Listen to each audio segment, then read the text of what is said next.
pessoal, bem-vindos a mais um vídeo no meu canal. E hoje tem a presença ilustre aqui do marido mais uma vez. Apresente-se, marido. Bom, meu nome é Rafael, também conhecido como Doutor Automóvel. Me segue lá também tem canal. Sim. Sou marido da Raquel, tenho hoje, em 2021, 31 anos. O que mais que eu posso falar de mim? Sou engenheiro formado pela PUC do Rio de Janeiro, engenheiro mecatrônico, com mestrado em engenharia automotiva na Universidade de Regensburg, aqui na Alemanha. E onde você trabalha? Trabalho na Audi como engenheiro de desenvolvimento desde 2017, aqui em Ingolstadt, né, onde fica a sede. Então, pessoal, pra quem não me conhece, eu me chamo Raquel, sou casada com o Rafael, logicamente, e moro há quase 4 anos aqui na Alemanha. No vídeo de hoje, a gente vai falar um pouquinho de como o meu marido conseguiu o trabalho dele aqui na Alemanha, né, na Audi, como que foi pra ele todo esse processo, esse início, tudo que ele precisou fazer.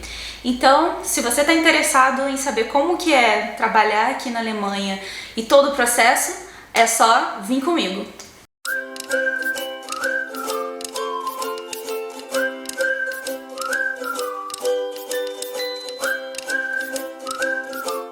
Então, vamos começar. Como foi a sua trajetória até chegar aqui? Eu já sei a história, mas... já ouvi algumas vezes. Mas, basicamente, eu gosto de carros desde que eu era criança. Muita gente no Brasil sonha em ir pra fora, sonha em ir para os Estados Unidos ou para algum lugar assim. Eu sempre sonhei em vir para a Alemanha. E desde quando eu era criança, se minha mãe estiver me assistindo, ela vai saber que eu sempre falava: não, mãe, eu vou aprender a falar alemão, eu vou me mudar para a Alemanha e eu vou trabalhar desenvolvendo carro lá. Enfim, e aí eu sempre tive essa vontade, cara. Eu sempre assinei revistas automotivas, 4 rodas e tal. A única coisa que eu li quando eu era criança era 4 rodas. E sempre quis trabalhar com carro e sempre fui meio frustrado porque no Brasil isso é meio que impossível. Você até tem montadoras no Brasil, mas é produção, você não projeta. Na sua área, né, é mais difícil. É produção de carro, não é projeto de carro. Você não cria carros no Brasil. Então, inevitavelmente, você teria que vir para a Europa, para a Alemanha, para a Inglaterra, para a Itália ou para os Estados Unidos, mas eu nunca quis ir para lá. E aí essa vontade foi crescendo. Aí eu fiz curso técnico, eu queria fazer mecânica, acabei sendo convencido pelo meu pai a fazer eletrônica, o que foi muito bom. Ele fez técnico, né, no Henrique Lage. Isso, né? Henrique Lage, para quem está vendo de outros estados, é uma escola técnica estadual famosa em Niterói, lá do Niterói. Isso. E aí, enfim, fiz eletrônica, que foi muito bom, porque hoje eu trabalho muito com eletrônica, além da mecânica, do desenho, da construção. Então me deu um background muito bom. Depois eu fiz faculdade e eu dei a sorte, cara, de lá na PUC ter um professor muito bom, o professor Ricardo, que ele é engenheiro automotivo e dá aulas de engenharia automotiva. Então todas as eletivas do meu curso eu puxei na área automotiva, tentei aprender o máximo que eu pude. E aí, um belo dia na minha vida eu resolvi vir pra cá, encarar. Eu tava trabalhando em São Paulo com outra coisa, cheguei a trabalhar no setor aeronáutico e tal. Outras coisas nada a ver com isso, nada a ver com automotivo. Eu já tava convencido de que seu sonho, né? Eu já tava convencido de que eu nunca ia poder trabalhar projetando carro na minha vida. Então, enfim, aí eu tava em São Paulo. E é muito difícil para uma pessoa criada no Rio morar em São Paulo, porque as pessoas são diferentes, o clima é diferente, a atmosfera é diferente. E eu tava muito longe dos meus amigos e tal, e eu falei, cara, eu não tô feliz aqui. Eu tenho que fazer alguma coisa para mudar isso. E foi aí que eu decidi fazer o mestrado na Alemanha. Sim, e a gente não se conhecia ainda. A gente não se conhecia ainda. Quando eu conheci essa menina aqui, faltava, sei lá, 6 meses para eu vir para cá. Isso. E aí eu resolvi vir para cá, conversei com o professor Hans lá na PUC, né? Ele me deu contatos. O professor Hans foi talvez o primeiro brasileiro a fazer doutorado aqui na Alemanha. Ele é uma sumidade nossa. Mas enfim, aí eu resolvi fazer o mestrado aqui com um colega dele, que é o professor Rio, autor de livros muito famosos na área e tal. Eu fiquei fascinado porque, poxa, tinha oportunidade de estudar com um cara que escreveu o livro que eu estudei. Sim. Então, cara, eu também aprendi muito com o professor Rio. Fiz o meu mestrado, tentei pegar o máximo de conhecimento que eu podia daquele cara, porque ele sabe muito. Aí, no meio do caminho, eu acabei conhecendo o Dominique, né? Que você também conheceu. Sim. Ele era engenheiro-chefe da Lotus, LMP1. Que LMP1 é um protótipo de corrida, como se fosse um Fórmula 1 também. Só que eles correm corrida de longa duração, de 24 horas. E aí, com ele, eu projetei a suspensão de um carro desses, de um LMP1. E depois que eu acabei o meu mestrado, eu me inscrevi nesse programa de trainee da Audi e tal. Passei, fui aprovado, fiquei 2 anos como trainee. E desde 2019, desde a metade de 2019, eu sou engenheiro de desenvolvimento. Desde 2020 eu sou especialista em construção mecânica na área de segurança veicular. E você sentiu alguma dificuldade ou algo diferente assim que você chegou aqui na Alemanha? Assim que eu cheguei, a principal dificuldade é que se você pega pessoas um pouco mais velhas, é muito difícil delas falarem inglês. Eu vim pra cá sem falar uma palavra de inglês, de alemão, desculpa, eu só falava inglês, não falava nada de alemão. E, poxa, os meus colegas do laboratório foram super receptivos comigo. Inclusive os professores falam, cara, eu nunca vi uma turma tão unida, sabe? Sim. Eles ajudavam a gente, eu e o Abel, né? Sim, é. A gente não falava nada, e os caras falavam inglês por nossa causa só. Ajudavam, liam correspondência da gente, negócio de imposto, de televisão que tem aqui e tal. Mas no começo foi muito difícil, e principalmente quando eu comecei a trabalhar, essa coisa do alemão se potencializa. Porque por mais que eles falem, não, nós somos um país aberto, e todo mundo fala inglês, verdade, todo mundo fala inglês na Audi. Mas a chance de você conseguir, se tiver 30 estrangeiros e um alemão, a chance de você conseguir que essa reunião seja em inglês é de 0,5%. Mas o que a gente viu também é que dependendo da cidade e da faculdade, das matérias, de qual o estudo que você está fazendo, né, qual a área que você está fazendo, também pode ser em inglês, né? Não é somente em alemão. Sim, existem muitas faculdades que já têm aula, o curso inteiro você pode fazer em inglês. Em engenharia mecânica, principalmente na área automotiva, é muito difícil porque eles são os bambambãs do negócio. Sim, eles são então, os donos do negócio. É complicado. Né, assim. Aqui em Ingolstadt tem a Terrai tem um centro de desenvolvimento que eles estudam em inglês, um programa de mestrado em inglês, mas na maioria das universidades alemãs o curso é em alemão. Eu fiz o meu curso inteiro em alemão, sem falar uma palavra de alemão. Eu não sei como eu tô aqui hoje, mas funcionou. E aí, dificuldade é essa, cara. No meio de trabalho, é muito difícil para você que chegou agora, que não fala alemão, Sim. se enturmar, assim. Mas os alemães em si, como pessoas, são pessoas maravilhosas, pessoas de um coração muito bom. Sim, mas eu acho que também a gente teve muita sorte também, as pessoas que a gente encontrou pela frente também, né? Sim. Eu acho que é muito isso também, né? Como que foi o processo seletivo para você? O que você teve que fazer até você entrar na Audi? Você só tentou a Audi? O que você fez? Então, o processo seletivo aqui é feito em várias fases diferentes. E tem uma coisa muito engraçada. Isso não é comum no Brasil, mas fora do Brasil é muito comum, que é uma carta de motivação. Você faz o seu currículo. Aqui na Alemanha você tem que pôr uma foto. É engraçado porque é uma foto profissional. Não é tipo uma selfie. Você tem que contratar um fotógrafo para tirar uma foto sua bem tirada. Sim. E você põe no currículo. E no currículo tem um negócio que eles chamam de Bewerbungsunterlagen, que são os documentos da sua aplicação. Você manda não só o seu currículo, mas também essa carta de motivação, que você tenta convencer o cara do RH porque você é o cara mais indicado para aquela vaga. Tipo, eu sou perfeito para essa vaga porque eu fiz cursos A, B e C, porque eu tenho experiência com isso, com aquilo e tal, e você tenta convencer ele de que você é o cara perfeito para a vaga. Sim, mas como é que foi como é que é esse currículo? É um currículo parecido com o nosso no Brasil?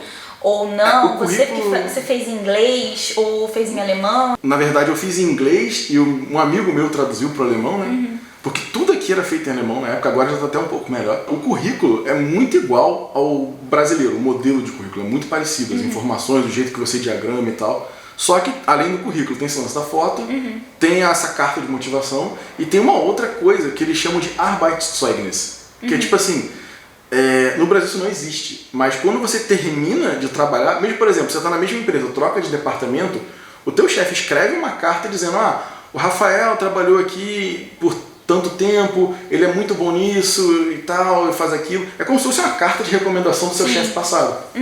E isso também você tem que anexar. Então essas duas coisas acho que não existem no Brasil. Essa carta de recomendação e a carta de motivação. Mas como é que você conseguiu essa carta se antes você não trabalhava aqui? Eu trabalhava no projeto do LMP1. Sim. E antes de eu trabalhar no LMP1, eu estava no mestrado. Então quem escreveu a carta foi o meu professor. Ele sempre pede... Sabe quando você vai contratar uma pessoa para trabalhar na sua casa, você pede referência? Sim. É o que eles fazem aqui, só que para todo mundo, entendeu? Tem essa cartinha que você pega do seu último emprego. Sim. entendeu? E aí o projeto de aplicação, para quem eu apliquei? Basicamente para Porsche, para Audi, para BMW e para Mercedes. Foram essas 4. Eu não queria trabalhar em empresas menores, assim, tá? Então primeiro eu já tentei a Audi e a Mercedes, a BMW. A Audi foi a primeira a me chamar e eu dei sorte de ser logo contratado assim na primeira tentativa, né, digamos assim. Lembrando que eu sempre falei que você ia entrar na Audi. Foi engraçado. Ela virava pra mim e falava, não, eu tenho certeza que você vai trabalhar na Audi. Eu falei, caraca, amor, mas tem um monte de empresa. Não, você vai trabalhar na Audi. E era que eu menos acreditava, porque esses programas de trainee é muito difícil de você entrar, porque tipo assim, a empresa investe uma grana danada em você pra você daqui a 2 anos, como foi o meu caso, transformar num especialista em alguma coisa. Então, o funil é muito apertado, entendeu? Não é como um emprego comum. E foi meio doido de conseguir. Até o próprio processo seletivo, né, que eu ia falar. Depois de você fazer esse processo de aplicação e tal, eles avaliam seu currículo e te chamam para a segunda etapa. No caso da Audi, né? As outras eu não sei porque eu não cheguei a fazer, não precisei. Mas aí você tem uma entrevista com uma pessoa do RH, com o seu gestor, né, o cara que vai ser seu chefe no futuro, e com um cara que era especialista da área. No meu caso, tinha os dois. Né? O meu chefe era o Stefan, o Marcos, que era o especialista na época, e uma moça do RH. E você conversa, eles falam e tal. E foi muito engraçado, porque naquela época eu ainda não falava alemão direito, quase nada. E aí eu fiz a entrevista quase toda em inglês, e a moça do RH chegou pra mim e falou, não, beleza, Rafael, você é um candidato muito bom, a gente gostou muito do seu perfil, mas eu preciso saber se você consegue sobreviver aqui, porque tudo aqui em alemão, então eu preciso que você fale alguma coisa em alemão pra eu ver o quanto você fala. E aí ela virou pra mim, me fala o que é a sua pesquisa de mestrado em alemão, pra eu entender.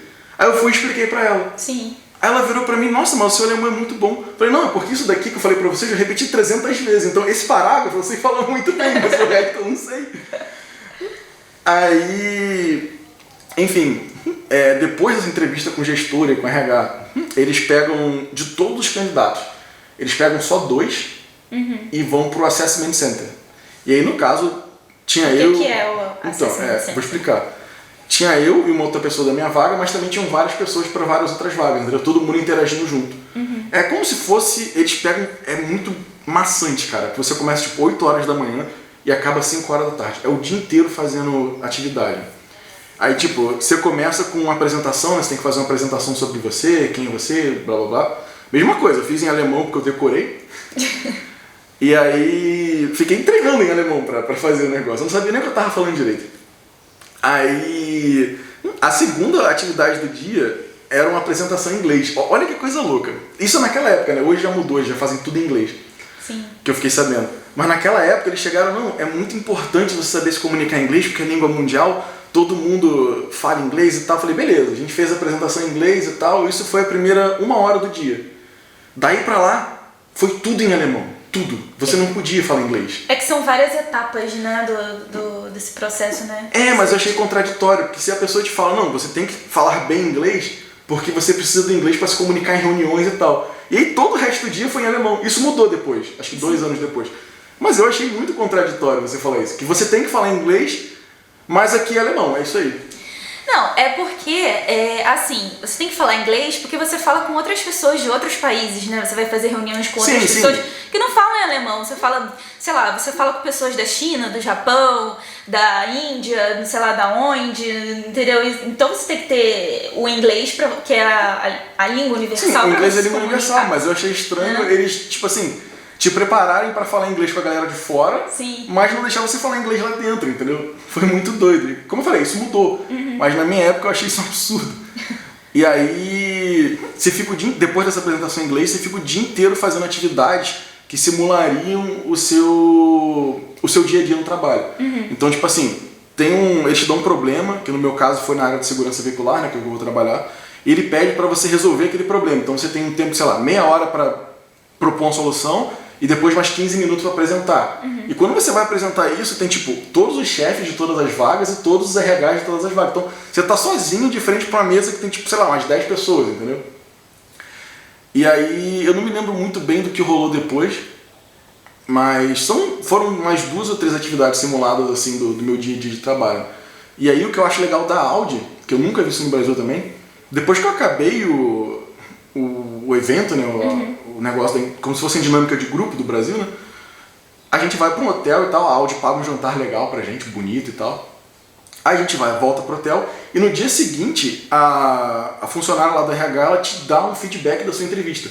Você sendo contratado ou não, ela vai te dizer todos os pontos que você foi bem e todos os pontos que você foi mal. Isso eu achei muito legal. Isso é importante, né? Porque se você foi mal, pelo menos você sabe aonde você foi mal, né? Pra você poder corrigir isso, né? E ser melhor numa próxima vez ou numa outra vaga, né? Eu lembro que ela virou pra mim e falou, Rafael, a gente gostou muito das suas habilidades técnicas, digamos assim, né? Mas você ficou o dia inteiro meio calado, meio tímido e tal. E aí na última atividade lá que tinha que fazer uma discussão sobre cultura do erro, onde você pode cometer erros, onde você não pode e tal. Ela falou, você chegou no final, tava todo mundo discutindo, você chegou no final e apresentou uma ideia que todo mundo concordou com você, mas a gente ficou com muito medo de você ficar quieto a reunião inteira, a simulação inteira, e a gente não poder te contratar porque você não falava nada. Aí, óbvio, boa parte das coisas eu não estava entendendo na hora. Sim, Mas eu virei para ela e falei, não, é porque as pessoas estavam falando e eu acho errado você interromper uma pessoa no meio do raciocínio dela. Sim. Mentira, mas ela achou bonito. Não, eu acho. Você convenceu ela. Eu acho errado, sim, interromper as pessoas, mas não era isso que eu estava pensando na hora. Eu estava elaborando o meu raciocínio para falar alguma coisa de produtiva. E ainda tinha que traduzir para o alemão na mente depois, entendeu? Era muito difícil. E foi assim, aí no dia seguinte a moça chegou para mim, olha só, tem aqui um contrato para você, a gente queria te contratar, blá blá blá, e aqui é engraçado também que eles te dão um tempo para pensar. Você tem 3 meses pra decidir se vem ou não. Nossa, bastante tempo. Eu falei que 3 meses, me dá esse negócio que eu assino. Agora. Eu não quero nem saber quanto eu vou ganhar, me dá que eu assino aqui. Ontem. Ontem já tô assinando. E foi assim. Isso foi em fevereiro de 2017. Em março de 2017 eu comecei. E comecei como trainee, né, como engenheiro comum. E desde meio de 2019 pra cá eu sou engenheiro de desenvolvimento. Com agora especialista em construção mecânica. Sim. Ele veio sozinho pra cá, né? E ficou 2 anos, né? Aqui mais ou menos sozinho. Sim. E ele morava num alojamento, né, estudantil. Como é que consegue esse alojamento? Então, eles chamam de apartamento de estudante, né? Sim. Basicamente você consegue ou procurando direto na internet, eu não sei como funciona a burocracia pro cara que tem um apartamento alugar pra você. Mas basicamente você pode procurar na própria internet, como se fosse um mercado livre da vida, os caras anunciam apartamento de estudante. No meu caso, a faculdade tinha um departamento de estrangeiro muito bom e a moça lá me aconselhou, não, olha, tem isso daqui e tal, custa tanto, pode ser? Eu falei, pode. Aí ela foi e conseguiu. Inclusive você pode decidir se você quer um quarto pra você morar sozinho, que foi o meu caso, né? É quarto mesmo. Tipo assim, meu apartamento inteiro tinha 20 metros quadrados. Era só o espaço muito pequeno. onde ficava a cama, a mesa pra ele estudar. Tinha uma cama, mesa, uma boca de fogão e uma geladeirinha pequenininha. Exatamente. Um armarinho assim pra guardar as Você pode morar num quartinho desse, ou você pode morar no que a gente chama de VG, né? Que é o Wohngemeinschaft. Sim. Que aí você mora num quarto, mas é uma casa maior com várias pessoas. É uma república. É que nem no Brasil, né? Que a gente tem algumas repúblicas na faculdade e tal. É isso aí, VG é isso. Exatamente. E como é no seu trabalho? Você sente alguma dificuldade por ser estrangeiro, por ser uma outra língua? Você sente algum preconceito, alguma coisa diferente só porque você não é daqui? Não, preconceito em si não. Aqui já aconteceu algumas coisas meio estranhas, na Alemanha em si. Com a gente, né? Nada que fosse muito grave, assim, de, nossa... Que os alemães também sofrem muito preconceito dos outros, que acham que a Alemanha é a Alemanha de 1940, onde as pessoas não gostam de estrangeiro e tal. Não é assim que a banda toca. Sim. Se vocês querem um vídeo sobre essa coisa do preconceito, né? Se a gente sofre esse preconceito aqui no nosso dia a dia, é só pedir aqui. Mas enfim, não é assim que a banda toca, entendeu? Eles são muito abertos, eles tomam muito cuidado para eles não cometerem os erros que eles cometeram no passado. Sim, mas ainda é muito... Então no trabalho, na universidade, em todos esses ambientes assim, de pessoas, coletivos e tal, eu nunca tive problema, muito pelo contrário, os caras são muito hospitaleiros. Ele não tem problema, tipo assim, de te ouvir, porque o cara é estrangeiro, ele não tem nada pra falar. Não é assim, os caras te dão mesmo moral como se você fosse... Como se você... Não, você é tão bom quanto eles. Então, tipo assim, tem um pé de igualdade. Tanto que no meu departamento tem eu, de brasileiro, tem um amigo que é espanhol, tem outro que é italiano. Então, no nosso departamento já tem bastante estrangeiro. E não existe isso, até porque na Europa as coisas são muito perto, então é muito fácil na mesma empresa você ter pessoas de várias nacionalidades. Não do Brasil, que é longe, mas sim, italiano, espanhol. Pelo fato de você não ser europeu, você vir de uma outra... Você vir do Brasil, sei lá, se tem algum preconceito contra os brasileiros. Não. A dificuldade maior foi com a língua mesmo. Porque, tipo assim, você viu, eu não cheguei a fazer curso aqui pra aprender essas coisas e tal. Tive que aprender na marra mesmo, na pancada. Em momento nenhum, a galera falou, não, vamos mudar a reunião, botar em inglês pro Rafael entender. Então, tipo assim, o meu primeiro, talvez, 6 a 8 meses na Audi, eram os caras falando de assuntos técnicos difíceis pra cacete, que hoje é difícil de entender, que eu falo alemão fluente. Eu não fazia ideia do que eu tava fazendo ali, porque eu não entendia uma palavra que as pessoas falavam. E você sabe que, tipo assim, o alemão da Bavária, ele fala de um jeito, o alemão de Baden-Württemberg fala de outro. Tinha um cara que falava em bávaro muito bávaro, tem outro cara que falava schwäbisch, muito schwäbisch. Eu ficava, meu Deus, o que eu tô fazendo aqui? Mas é igual a gente também lá no Brasil, né? Também a gente tem bastante, assim... Sim, mas no Brasil é um pouco mais próximo. Todo mundo entende português de todo mundo. Aqui o bárbaro é como se fosse outra língua. Mais ou menos, né? Tem palavras que são diferentes e a gente fica meio assim, o que significa isso, né? Pra ele é uma coisa, pra gente é outra, mas na verdade é a mesma coisa. Então o grande problema que eu tive foi esse, cara. Em momento nenhum, na época que eu comecei, me permitiram que eu me expressasse em inglês. Quando eu tinha reuniões, tipo assim, que eu tinha 2 supervisores no programa de trainee, eles pensavam como se fosse um negócio que eu ia desenvolver, e esse negócio tinha uma base matemática muito profunda, e aí tinham 2 caras que estavam me ajudando. Um era um doutor em física e o outro era especialista da área. E esses caras falavam inglês de boa comigo. Mas em época de reunião, o meu chefe antigo, em momento nenhum eu podia falar inglês. E essa foi a maior dificuldade que eu tive. Entendeu? Sim. Então, gente, se vocês querem um dia trabalhar aqui na Alemanha, venham cientes de que vocês têm que aprender antes a língua, né? O alemão, que é bem difícil. Né? Em alguns mercados você consegue trabalhar bem só com inglês. Principalmente na área de TI, área de petróleo. Mas na área automotiva não dá. Porque os caras são o top do mundo disso. E é isso. É em alemão porque tudo que está no topo da indústria automotiva é alemão. É Audi, é BMW, Volkswagen, Porsche. Mas eu acho que, pelo que eu vejo, assim, os empregos que eles pedem mais, né, que eles querem mais aqui na área de TI, na área de engenharia, né, e na área da saúde. Mas aí a área da saúde é uma outra coisa totalmente diferente, né? Você tem que validar seu diploma, você tem que ter um nível de alemão super alto e várias outras burocracias aí, é bem diferente. No caso da engenharia, o governo não exige nem que você fale alemão. Quem te cobra isso é a empresa. Né? Mas no caso de trabalho com saúde, médico, enfermeiro, como você vai lidar com pessoas, ele exige que você tenha um nível de fluência perfeito de alemão. Exatamente. E quais foram as burocracias pelas quais você teve que passar, né? Tudo que você teve que fazer, os documentos que foram necessários para você vir morar aqui na Alemanha, para você trabalhar, para você estudar e ter uma vida normal aqui? Brasileiro pode ficar na Alemanha até 3 meses sem visto. E a própria moça do consulado me falou o seguinte, olha só, se você não tiver tempo de tirar o visto aqui, você pode ir para a Alemanha, você pode ficar lá 3 meses como turista, você converte seu visto de turista no visto de estudante, e aí você faz tudo por lá. Só precisa da carta de aceitação da faculdade, que de fato você foi aprovado para estudar lá. Aqui, as pessoas não devem saber, mas você resolve tudo na prefeitura. No Brasil, por exemplo, você vai tirar passaporte, as coisas na Polícia Federal. Aqui não, é tudo num lugar só. No mesmo lugar, você faz escritura de imóvel, você casa, você pede visto de imigrante, você pede cidadania alemã e por aí vai. É tudo naquele centralizado lá. Porque quando a gente vem morar aqui, qualquer lugar, qualquer cidade que você for morar, você tem que se registrar na cidade. Então você tem que ir na prefeitura para se registrar, para dizer onde que você mora, e tem que dizer todos os seus dados, altura, peso, cor dos olhos, a identidade, né? Vem até o nome da sua rua, seu endereço, tudo ali, da onde você veio, tudo. Enfim, aí esse meu professor me levou, né, nesse lugar que chama Einwohnermeldeamt ou Ausländerbehörde, dependendo do lugar. E aí a gente sentou lá, eu sentei na mesa de frente pra moça, botei aquele calhamaço de papel que todo mundo no Brasil tinha me pedido no consulado. E tudo traduzido também pro alemão, postilado. Tradução juramentada. Tradução juramentada, tudo direitinho.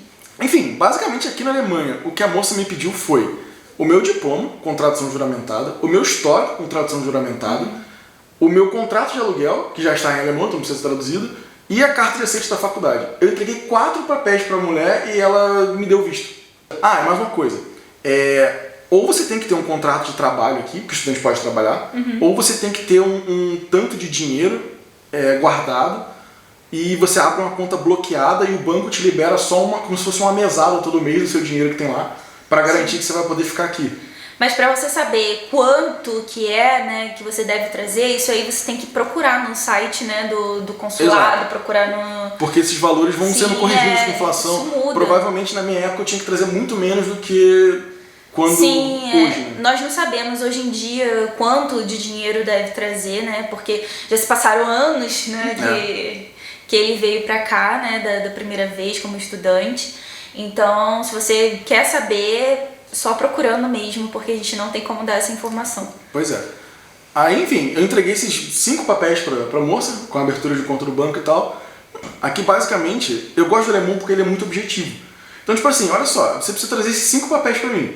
Se você trouxer esses 5 papéis, o visto é concedido. Se você não trouxer, ele não é.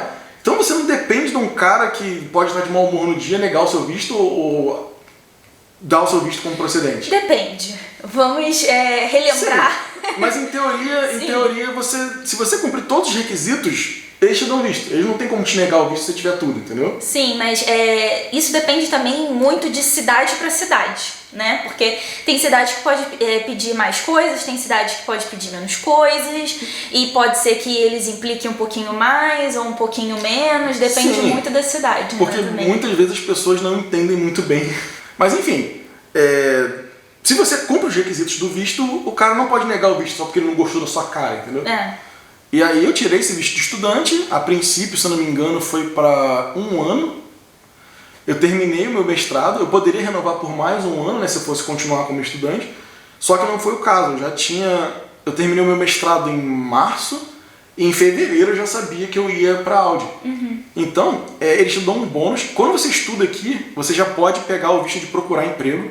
Existe um visto na Alemanha que você tira para procurar emprego aqui. Você pode fazer isso. Não é que nem nos Estados Unidos, você tem que entrar legal e por aí vai. Só que esse visto vale 6 meses para uma pessoa comum. Se você estudou aqui, isso na minha época, não sei se mudou a lei, mas se você estudar aqui, tiver um diploma daqui, ao invés de 6 meses, você pode ficar 18, 1 ano e meio. No meu caso, eu não precisei. Como eu já tinha um emprego antes de eu me formar, quando eu me formei, eu troquei meu visto de estudante no visto de trabalho, que foi esse Blue Card, que é como se fosse o Green Card dos Estados Unidos, mas a União Europeia é azul, então chama de Blue Card. E aí, então, depois que eu consegui esse visto, comecei a trabalhar, e aí é o que vocês já sabem, né? Então, para finalizar esse vídeo, quais as recomendações que você dá para as pessoas que querem vir morar, trabalhar, estudar aqui algum dia na Alemanha? Então, não façam o que eu fiz, porque, cara, eu vim pra cá sem falar uma palavra de alemão direito. Cara, tenta aprender o máximo de alemão que vocês conseguirem, o máximo possível, para vocês já chegar aqui numa condição de que você consegue sobreviver. Se você não fala alemão, não é problema, às vezes, pra você ir no mercado. No médico, muitas vezes é também. Porque eles não falam. Problema, eles não querem falar inglês, eles falam, mas eles não querem falar. Então, quanto mais você falar alemão, melhor. Outra coisa que é o seguinte, por mais que você faça alemão no Brasil, quando você chegar aqui a realidade é outra. Porque foi o que eu falei, o bávaro fala de um jeito, o cara de Baden-Württemberg fala de outro. Então depende muito da região que você vai. Você vai ter uma base, tipo assim, se você fizer bastante alemão, se tiver um nível muito bom, que a gente chama de B1, B2, que são níveis altos de alemão, você consegue entender o que está se passando nas conversas, mas você precisa de um tempo para aprender a falar o alemão que as pessoas falam na rua. Sim, que é diferente do alemão que você aprende. Sim, porque o alemão que a gente aprende é um alemão assim, como se diz, mais limpo, sem gírias, sem regionalismo, entendeu? E aí, dependendo da região que você tiver, às vezes vai ser muito carregado esse sotaque, tudo, né? A maneira como falar as palavras e cada palavra é diferente do que a gente aprende, né, nos cursinhos, tanto aqui quanto no Brasil também, né? Além da língua, outra coisa muito importante também, não sei nas outras áreas, estou falando da engenharia, que é a área que eu estudei. Aqui na Alemanha, eles formam engenheiro muito rápido. Eles têm a Universität, que é mais ou menos igual a nossa, são 5 anos estudando, mas eles têm a Hochschule, que é um foco muito mais na indústria, muito mais prático, menos teoria, Então eles conseguem formar um engenheiro aqui com a qualidade em 3 anos e meio, enquanto que no Brasil você se forma no mínimo em 5, 6. Depende aí de quando... Que a pessoa fala, no Brasil o curso de engenharia são 5 anos, mas você tem que pegar 38 matérias por semestre, ninguém faz isso. Sim. Então, o engenheiro aqui é formado muito rápido, eles acabam a faculdade muito cedo e 99% das pessoas hoje faz mestrado. Então, para você conseguir um emprego de engenheiro de desenvolvimento, é ideal que você tenha pelo menos um mestrado, de preferência o doutorado. Mas o mestrado é de suma importância. E eu acho muito importante fazer o mestrado aqui, não só para você ter uma vantagem no mercado de trabalho. Se você tiver mestrado, você começa ganhando mais. E você tem o mestrado aqui dura 1 ano e meio. Você tem esse 1 ano e meio para melhorar o seu alemão. Coisa que eu não fiz. Eu me arrependi muito de não ter estudado alemão enquanto eu estava fazendo mestrado. Só que, como eu tinha que trabalhar na faculdade, tinha que trabalhar no carro de corrida, tinha que fazer minha tese, assistir as aulas que eu não entendia uma palavra, passar nas provas, eu acabei não tendo tempo. Mas o que eu recomendo é você vir primeiro fazer uma pós aqui, para você se acostumar com o idioma e depois depois partir para o trabalho. Sim. Outra coisa legal também é que é o seguinte, na pós-graduação, tanto no mestrado quanto no doutorado, quase todas as empresas da Alemanha, elas contratam estudantes. É como se fosse um estagiário, mas você é um estudante. Você faz um trabalho normal, com menos carga horária e tal, e você recebe para isso. Então, você pode ser pago para fazer o seu mestrado ou o seu doutorado. Então, tipo assim, estudante de doutorado na Alemanha aqui ganha uma bolsa que dá suficiente para ele viver. Não é que nem no Brasil, entendeu? Aqui, com essa bolsa de doutorado, você consegue pagar um aluguel, comprar comida e se divertir todo fim de semana, entendeu? Então, cara, se vocês puderem, ao invés de ir direto procurar emprego aqui, fazer uma pós-graduação e conseguir uma bolsa dessa, vale muito a pena. Eu falo sempre da minha área, não sei como é nas outras. Mas os caras aqui na Alemanha, eles formam os melhores engenheiros do mundo. Então, tipo assim, se você não fala alemão e um outro cara tão bom quanto você fala alemão, quem vai ser contratado é ele, entendeu? E é o que eu falei, é muito raro. As pessoas falam, não, com inglês, beleza, com inglês você vai em qualquer lugar, você consegue ir no restaurante aqui e tal. Mas no dia a dia de trabalho é muito difícil você se virar só com inglês aqui. Por causa de documento, muitas vezes você trata de projetos, você tem coisas de cunho legal, de direito e tal, então essa parada não pode ser traduzida para o inglês, porque senão perde o valor no judiciário lá da Alemanha, entendeu? E também até para você se registrar na própria cidade, para toda essa burocracia, tudo isso, você precisa falar alemão. Se você não sabe alemão, eles vão te pedir para trazer uma pessoa para traduzir para você, entendeu? Isso é aquilo que a gente falou de cidade para cidade. Em Regensburg eu conseguia falar inglês. Aqui não, é que eu acho muito doido, porque tem uma empresa gigantesca com 40, 50 mil funcionários, que é a Audi, e você chega na prefeitura, olha só, se você não fala alemão, sinto muito, traz alguém que fala. Mas é coisa de sorte, né? Você não pode esperar que você vai chegar lá e eles vão aceitar que você fale inglês. Então, tipo, não é toda cidade, é o que eu falei antes, não é toda cidade que segue, eles não seguem um padrão, depende assim, da prefeitura, depende, depende de cada cidade, a prefeitura de cada cidade, se vai ou não deixar, né, que a pessoa fale inglês, se comunique em inglês para poder resolver os problemas. Que não é o caso daqui onde a gente mora. Então, por hoje é só, pessoal. Se vocês gostaram do vídeo, curte aqui, se inscreva no canal para não perder mais nada, nenhum videozinho mais. E não se esqueça de ativar o sininho, beleza? Até a próxima. Tchau! Tchau!